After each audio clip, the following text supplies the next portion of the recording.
यह महिला कोमा से जागी और उसने एक भयानक बात का पता लगाया। वह एक अंधेरे और बंद कमरे में फंसी हुई थी। उसका हाथ एक ग्लूकोज के पाइप से जुड़ा हुआ था। उसे अपने निचले शरीर में तेज दर्द महसूस हुआ। उसने अपना कंबल हटाया तो देखा कि उसके सीधे पैर को दीवार से एक जंजीर से बांधा गया था। वह बहुत डरी हुई थी। उसने देखा कि उसका फोन ज्यादा दूर नहीं था। वह फोन तक पहुंचने की कोशिश करने लगी, लेकिन वह असफल रही क्योंकि उसके पैर को जंजीर से कसकर बांधा गया था। अचानक उसने एक तरकीब सोची। उसने पत्तों की नली के फ्रेम का उपयोग करके फोन को अपनी ओर खींचने की कोशिश की। काफी मशक्कत के बाद वह आखिरकार फोन को वापस लाने में सफल रही। वह पुलिस को कॉल करना चाहती थी, लेकिन उसे निराशा हुई जब उसने पाया कि इस कमरे में कोई सिग्नल नहीं था। सिग्नल ढूंढते समय उसे बाहर से कदमों की आवाज सुनाई दी। थोड़ी देर बाद एक लंबा आदमी खाने का सामान और अपनी कमर पर पिस्तौल लेकर अंदर आया। इस स्थिति को देखकर लड़की ने खुद को शांत रखने की कोशिश की। उसने आदमी से पूछा, क्या तुम अमीर हो? लेकिन आदमी ने कहा, मैं तुम्हें जिंदा रखना चाहता हूँ। लड़की को कुछ समझ नहीं आया। आदमी एक छड़ी लेकर आया और जंजीर की चाबी लड़की के पास फेंक दी। इसके बाद वह बिना पीछे देखे कमरे से बाहर चला गया। हालांकि वह आदमी क्यों आया यह लड़की को नहीं पता था, लेकिन उसने सोचा कि वह उसके शरीर को चाहता है। उसने तुरंत चाबी का उपयोग करके अपनी पैर की जंजीर खोल ली। फिर वह दरवाजे के पास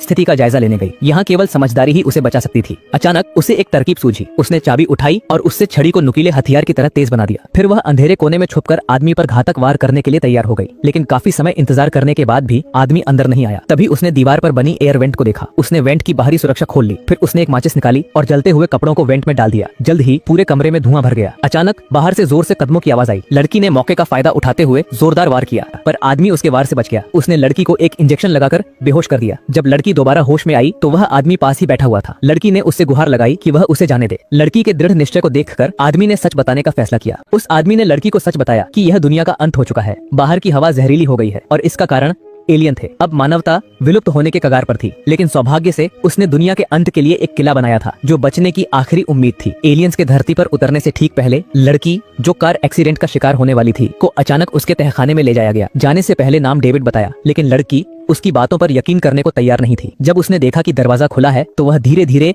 चेंबर से बाहर निकल गई। बाहर उसने एक अजीब दृश्य देखा। यह जगह किसी छोटे सुपरमार्केट जैसी दिख रही थी, लेकिन तभी उसकी नजर कोने में पड़े एक घायल दाढ़ी वाले आदमी पर पड़ी। उस आदमी ने उसे मुस्कुराते हुए नमस्ते कहा। उसने बताया कि वह भी यहाँ भागकर आया था। लड़की ने वहाँ आधा दिन और आधी रात इंतजार किया, लेकिन तभी डेविड वहाँ आया और लड़की को तहखाने का दौरा कराया। यह जगह बुरी तरह अस्त व्यस्त थी। हर तरफ जीवन जीने के सामान बिखरे पड़े थे। वहाँ इतना खाना था कि दुनिया के अंत तक जिंदा रहा जा सके। बाद में डेविड लड़की को एक मजबूत दरवाजे तक ले गया। लड़की बाहर झांकने के लिए बेचैन हो उठी। उसने बाहर का नजारा देखा और कुछ जानवर भी जिन्हें एलियंस ने मार दिया था। अब लड़की को डेविड की बातों पर यकीन हो गया, लेकिन फिर उसने डेविड की कार देखी। उसे अचानक याद आया कि यह वही कार थी जिसने उसका एक्सीडेंट कराया था। अब लड़की को एहसास हुआ कि यह सब डेविड की एक चाल हो सकती है, लेकिन उसने इस बात का जिक्र नहीं किया। उसने एक योजना बनाई कि वह यहाँ से चुपके से निकल जाएगी। रात के खाने के समय लड़की ने डेविड की कमर पर लटकी हुई चाबी देखी। अचानक उसके दिल में एक ख्याल आया। उसे पता था कि डेविड दाढ़ी वाले आदमी के करीब जाना पसंद नहीं करता, इसलिए